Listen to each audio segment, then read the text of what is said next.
about English vocabulary and how do you actually learn new words. I am pretty sure that you were in the situation you can understand pretty much everything around you, but when you have to speak, the word just don't come. And that's fine, that's normal. It happens to me, it happens to everybody, because what happens is that you observe, you consume a lot of English, but you don't actually produce it.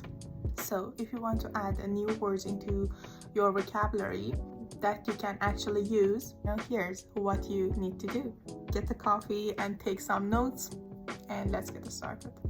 One of the biggest mistakes people make when they want to learn new words is that they are focusing on that word that they are never using or never needed. For example, you are reading these complex new articles, and you have, for example, 20 words that you don't know there, and you write them down on a piece of paper or your notebook or something like that I need to learn, that are super important for me. But sweetheart, you don't need to know them.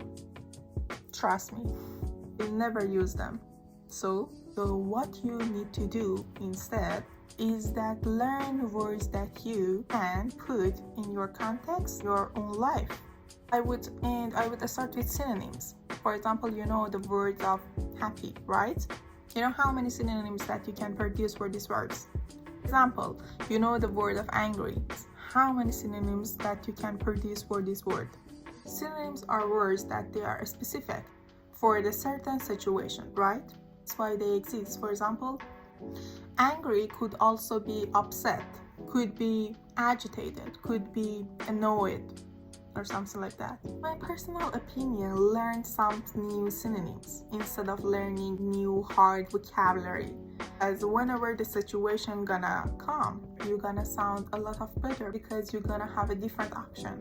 Get some synonyms in, and this is the great place to start because you are choosing words that we're already using. So start learning synonyms, and little by little you can improve your English level, and also in the same time you can learn a new vocabulary.